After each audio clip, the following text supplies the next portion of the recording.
Welcome everyone to our 3 times 30 coffee chat series, Imagining Futures, a Black History Month special brought to you by the Sheridan Alumni Office, the Student Leadership Development and Engagement Team, and the Sheridan Student Union.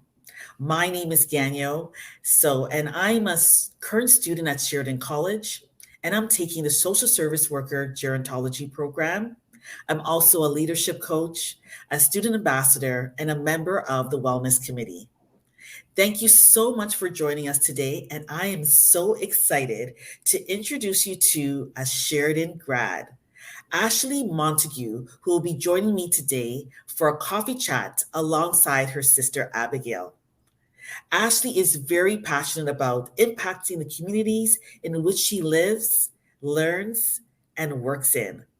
Her love for the community is seen through initiatives and nonprofit organizations that she has co founded: Janus Skills for Success, Operation Feed the Homeless, and New Omega Zeta, Canada's second focused Black sorority. Ashleigh embodies what it means to be a true Hamiltonian. 2020, she and her sister co founded Black owned and a platform designed to celebrate, showcase, elevate, and support Black businesses in a time of instability. She used this platform to redirect traffic to Black owned businesses in Hamilton through effective, innovative, free marketing. As a connection specialist, her life's mission is to motivate and inspire youth through the art of connecting with self, others, and the community. In today's chat, we are going to deep dive into all these wonderful things that Ashleigh and her sister Abigail is doing and learn how one small step can make a big change. But since we only have 30 minutes and we have lots to talk about, I think it should be the best time to welcome Ashleigh and Abigail. Welcome, welcome, welcome. Hello. Hi. Wow, we're so excited to have you here today. So, right now, I'm just going to start off with the first question. Just tell us how your passion developed for impacting the communities you live, learn, and work in. Yeah, so I'll start that off. Hi, everyone. My name is Ashleigh. And I think the passion and the drive to impact the community actually started with our parents. They made sure that we were a part of every community cultural group growing up. They put us in choir, they put us in like instrument lessons, like piano lessons. And we had to take those talents and give back to the community, whether that be playing at nursing homes, whether that be caroling along Lock Street. We live in Hamilton. So Lock Street is like this really nice, quaint street that everyone shops on, has coffee shops, that kind of a thing. So we would go caroling along Lock Street with our choir just to give back to the community, and doing other things like soup kitchens through our church. Then heavily getting involved in high school, although I'm quite a few years older. We we went to the same high schools, and a lot of the same extracurricular activities, such as Halloween for Hunger, which was raising canned goods. Going around collecting canned goods instead of treats for Halloween to give to neighbor. What other great activities did we do in high school? There was also Utopia. Yes. The Diversity Club. Mhm. I was also on student council, and in 2019, our school started, or 2020, my high school started United Against Hate, which was to address the racial problems in our school. So yeah, and obviously lots and lots of sports to keep us active. Yeah. So that's really where the passion started, was just our involvement from a young age in school and in our community through our parents. That's amazing to hear that because Mhm. it showcases what you're doing right now. It's an act of service, and it seems like your whole path has been engaging with servicing others. So let's talk about the first venture that you started in 2014, Janus Skills for Success. Janus Skills for Success is about connecting, supporting, and helping others within the community and empowering you through volunteerism and leadership development. Can you tell me a little bit more about the backstory and how this first came to fruition? Yeah, so that backstory actually starts with myself and our middle sister, Alex. So in total, there's four of us. We're three daughters and one brother. But myself and my middle sister, Alex, we went to an event in our community, and they were really upholding and celebrating women who were doing amazing work through the Hamilton community. And we said, oh, wouldn't this be amazing if we held something like this? It was just, we're like, what could we do? What knowledge could we bring to our community? And so at the time I was at McMaster University and really learning about our Indigenous brothers and sisters. And so I said, this would be amazing because I never had this knowledge. It would be amazing if we invited one of the professors to a brunch where we can learn about the plight of the missing and murdered Indigenous woman, and raise funds for the Indigenous Women's Center here in Hamilton. And so we just started planning and we fundraised, I believe at the time it was over $1,000 for this nonprofit organization in Hamilton. We had a professor from McMaster University come and speak. We had performances from the Indigenous groups here in Hamilton. And it kind of built on from that, where we did annual brunches and fundraise for different organizations throughout the community. And then in 2020, 2019 into 2020, our older sister, she had gone to university and now is living in BC, our middle sister, Alex. And before then, I was like, I want to revive this and take a spin on youth. I get more students like Ashleigh and Alex when they were in school to volunteer outside of just a school environment and really get into their community and get those true volunteer hours and service hours working in their community. So together with Ashleigh, we reformed into Janus Skills for Success. And during the pandemic, we did 2 food drives, and one of them was contactless. This was in May 2020. So everyone was still in lockdown, and we're like, how can we make this work? So family, friends, and marketing on Instagram and Facebook, we got people to drop off their canned goods either at our house or in front of their yard, and we would go and pick them up. And then we went and delivered them to the St. Matthew's House, who delivers canned goods to those who were not able to go out during the pandemic. So yeah, and then we held events for school and what that would look like in 2020, 2021, as it was a really uncertain time for a lot of students, just educating students in our community during a time when it felt like there's nothing else to do. And we did clothing drives during the winter. And yeah, it was a lot of student-led initiatives. And that's what we really wanted to do, is make the students ensure that they felt empowered to make these decisions and plan these events, just like Ashleigh and Alex had done with Sisters for Sisters, which is now Janus Skills for Success. So inspiring. Like, I love the fact that your story shows that you showed allyship with, the Indigenous community, and you guys are showing how to connect as leaders within the community, within your student community and where you live and where you work in. And it's amazing to hear that. So how can students and alumni and faculty and staff get involved with Janus Skills for Success? How can we get involved? Yeah, so currently we have our Instagram page, Janus S for S. So that's where you can follow us and see what's happening. We're currently looking for students to, as Abby was explaining, kind of take on this initiative as the next generation and plan these events and keep this kind of momentum going.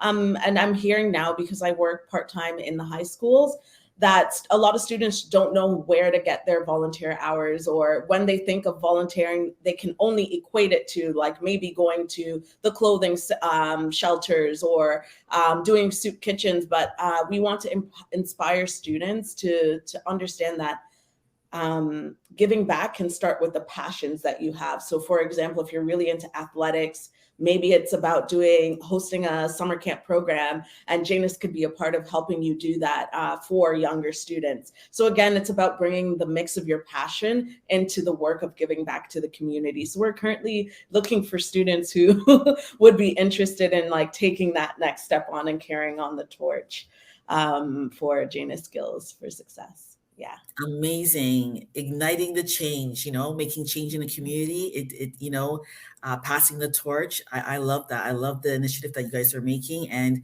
we definitely, if we hear anybody want to be in contact with you, we'll pass that information over. So your most recent venture is Black Owned, which you and your sisters launched in May of 2020.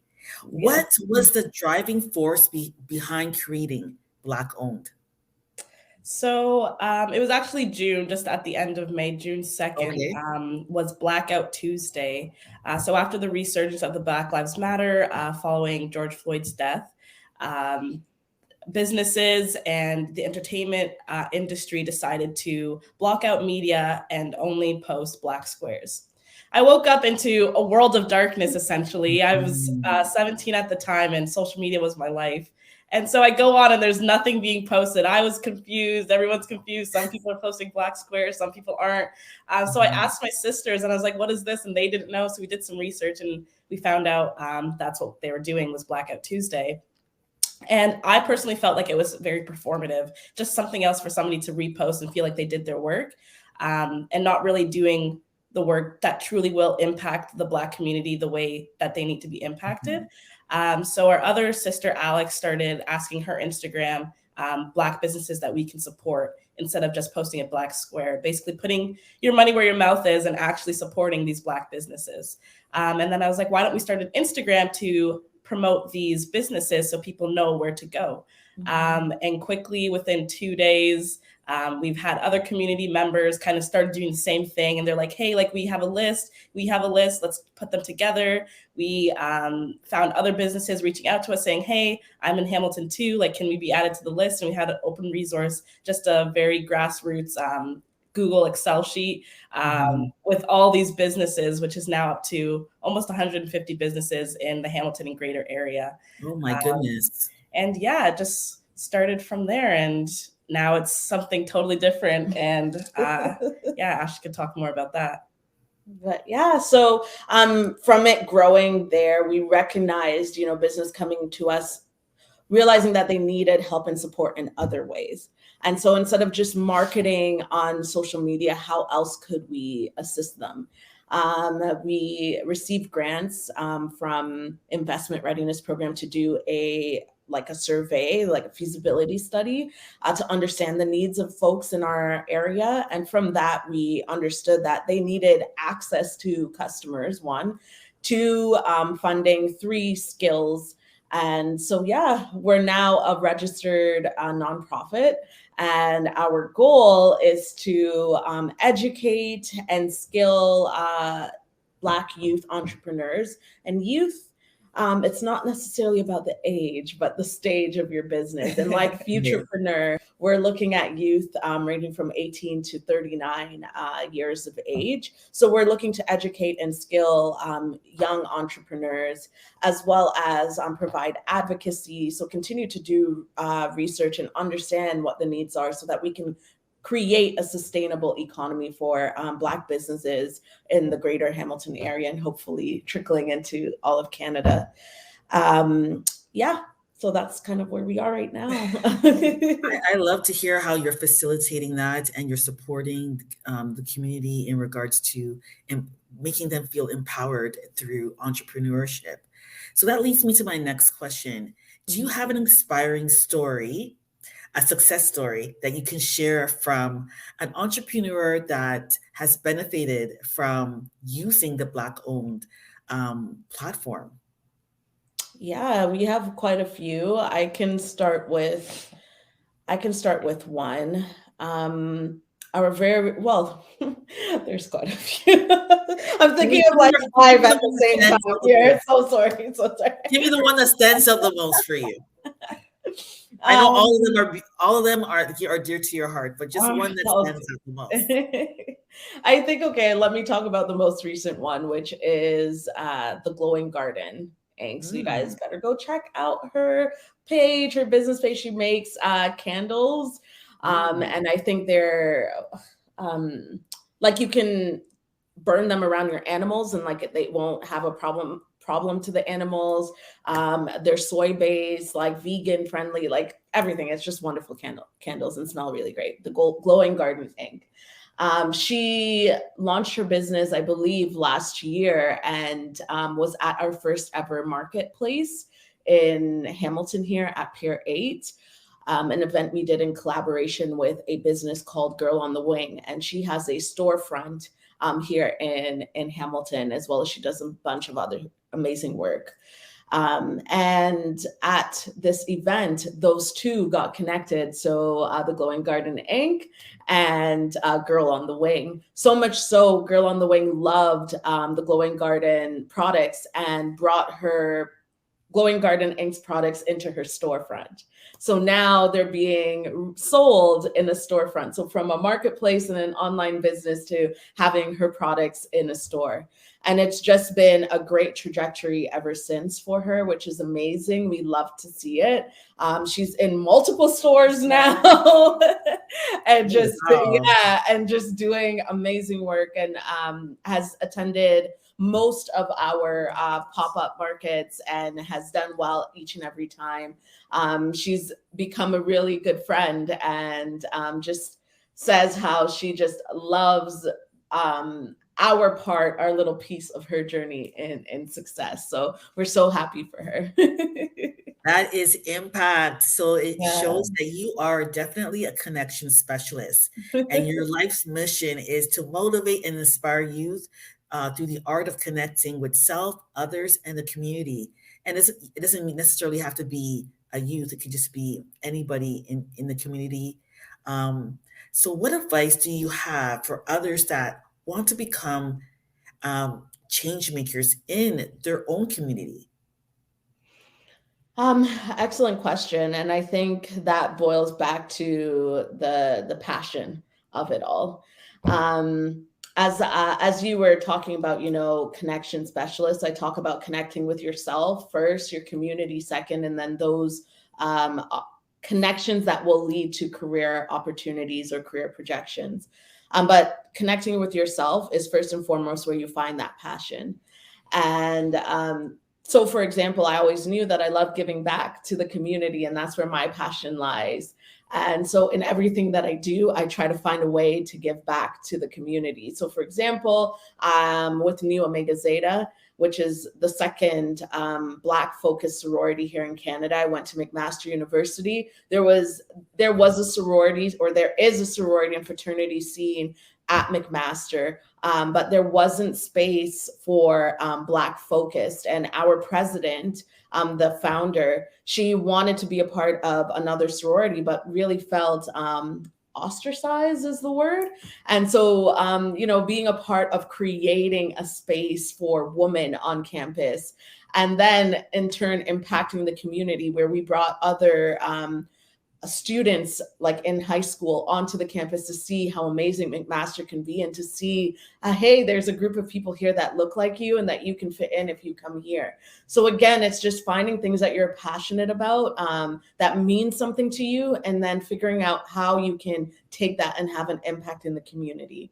So again, that could do with sports, it could do with music, it could do, I don't know, I hear people make keyboards. How can you make keyboards and sell it and give a portion of those sales to a nonprofit organization that you care about? So again, it just falls in line with things that you're passionate about, because you will continue to want to put in the work for that. That's so inspiring, Ashley. Very well said. Now, that going back to Black owned, your online directory currently has over 160 Black owned businesses, and your Instagram account has earned over 7,000 followers. Hard work, which is amazing. Tell us how you're able to receive funding from RBC to help with this initiative. Yeah, so actually, the funding that came through RBC was through their RBC Future launch, and that was because we applied to be a part of EDGE. And as you may know, EDGE is a part of Sheridan College. It's an incubator that helps businesses and specifically social enterprises in our community. And so being a Sheridan alumni and working with EDGE last year, EDGE helped us facilitate one of our first online markets. Yeah, Amazing. it was amazing. So being exposed to the EDGE community, we applied to this program. And because it was their future launch program, there was a $2,000 grant that was given. And that $2,000 grant came a long way in helping us because we were able to afford giving an honorarium to our social media team who has helped us achieve the growth. Yeah, on our Instagram page. Yeah. Mm-hmm. It's amazing to get support from your community as well as other organizations like RBC that gives back to people who are really trying to make a way. I'm glad that you're able to take advantage of that. What advice do you have for others that you want to start making a change, but they just don't know how to and how to get started? What advice would you give for people like that? I think that similar to what Ashleigh's saying, it's looking within yourself and seeing what really matters to you. And once you figure that part out, when you don't know where you want to go, you don't necessarily have to be the first one to start something. There's always many people out there that are doing things that might align with your views or what you're interested in. And it's doing that, going the extra mile and doing that research to see, oh, what organizations are already helping disadvantaged youth get into sports. There's probably a few in your community. Reach out to them over Instagram because everyone's on Instagram, or you can send them an email. And 10 times out of 10, there would be love to have a conversation with you, and that can help you decide if you want to help them or what direction you want to go into. Seeing what other people are doing at different institutions or schools and seeing how you can implement that either into your school, your workplace, your environment, your home to make that difference. Your difference doesn't necessarily have to be world or global or citywide. It could just start inside your home, inside yourself, making those little changes, because that's what really starts to make that big change is if we all start to make those little changes within our lives. Yes, well said, Abigail. And I just want to ask you, like, in regards to like all that's happening in regards to your initiatives and how are you applying self-care in your daily life? Oh, a great question. And actually something that is an integral part of the programming that we're going to be launching in March. We have a whole section there on self-care as entrepreneurs. But for me, it's recognizing when you're about to reach a burnout. So for example, like I said, I'm working a contract job currently in 2 high schools where our goal is to focus on mental health and wellness and be connectors to those students, the resources in the school and in the communities. And, I love giving back in this kind of way where I'm speaking with you, Genyo, and doing other things in the community around Black History Month. But I had to look to myself last night and say, can I do everything today? Can I go to school? Can I be here and be present and give you guys all the energy you need and then go back to doing the stuff for Black owned? And I had to realize that something had to give in this moment.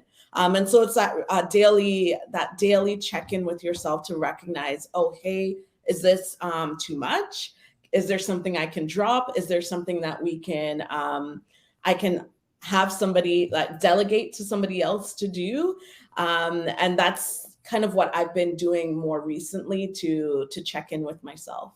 Another thing is really finding something that you love and fitting that into your daily routine, whether that be a walk, whether that be practicing gratitude. This is all a part of self-care. I love to dance. So last year, when was that? No, 2020, I did a twerk after work instructor training program. And all of 2020, I was focused on, doing that in my part-time. So that was my way of finding my self-care and my happiness amidst everything else that I was doing. What about you? I think it's especially with university, because I'm at Western University, and Black owned, and trying to get involved in the Western community as well. Similar to like a scheduled lecture, kind of having that stand-in time, almost like another meeting that is specifically for you to do something. I really love Netflix. I like to binge Netflix. So having that 30 minutes that I know this is my time to watch Netflix and only watch Netflix is something that I love to do. And having that time, I also really like to get my nails done when I can. So her nails are always dead, and look at her poor sister struggling. So ensuring that I'm able to schedule a nail appointment and meet with my nail tech, which is just like my friend now, is really nice to decompress for those 2 hours. So yeah.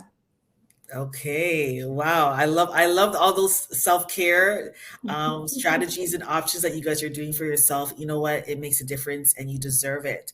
So I have one last question for you here. This year, our theme for Black History Month is imagining futures. How can Sheridan students help improve equity, inclusion, and justice in their communities and imagine their futures and become change makers in their community? How can Sheridan students improve Yeah. equity, justice? I'm reading the question here. It's deep. It's very because we're imagining our futures. So like you could talk about your own personal lived experience, and what they can give advice based on that. Yeah, honestly, when you went the title of imagining futures is almost oh my gosh, why is the terminology slipping me? Visualization, like when you think about stuff and then it happens. So for example, with me, I always had a vision and imagined my future, where I was a part of running my own organization and impacting change in people's life. And so again, it boils back to what we were talking about earlier with aligning with your passions.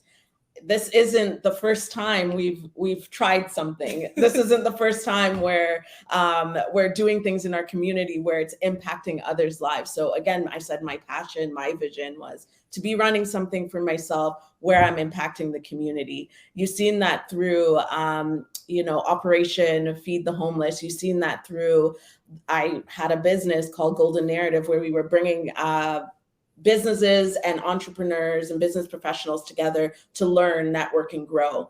So again, impacting others' lives. You've seen that through Sisters for Sisters, now Jana's Skills for Success, Mu Omega Zeta. There are different things that I was always, a part of impacting other people's lives. And now I'm so happy to be working in Black owned, where I'm putting a lot of my focus on something that we're building together to impact people's lives. So again, it boils down to what is important for you, and it's specifically around improving equity and inclusion and justice. It's finding what do you see as most passionate to you. I think a part of the EDGE program that we did, the Social Impact Catalyst, there was one person in there, I think it's called the Brown Girl Circle. Do you remember? I know what you're talking about. I forget the name. Oh my gosh, I'm so sorry that I'm butchering the name of this organization, but it was a bunch of university students coming together to create change where they wanted to find spaces for BIPOC individual, Black, Indigenous, and people of color. And they're making a big impact by doing so. Again, maybe they had felt like there wasn't a place for them in their universities.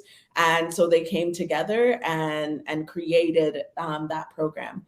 So yeah, it's about finding what means something to you, and then taking the steps to make those changes, as Abby was saying. Yeah, so what I get is that you had a passion, and then you visualize your goal, and then Vision boards are key. yes, Vision and you boards. manifested it. You Yes. manifested what you Mhm. envisioned for your goal, and I guess it's all Exactly. individual. What you're saying, knowing your values as a leader, could Right. definitely make a deciding factor of where you want to go, but take the first step. Right. So thank you so much, Ashleigh and Abigail. It was an absolute pleasure having you here today. I definitely can say that you guys really inspired us in regards to your stories and how you are servicing the community as leaders. And you guys are encouraging change makers today. And I just want to thank everyone who attended today. And I hope you all enjoyed it as same as I did. And I feel that the information that you gave us really resonated with me, and I'm sure to the other my peers and my colleagues. And we just want to say thank you for coming today. We have another 30 by 30 Black History Month special that's happening next week, Thursday. Just want to put it out there. And I just want to say thank you for everyone who attended, and enjoy your day. Thank you.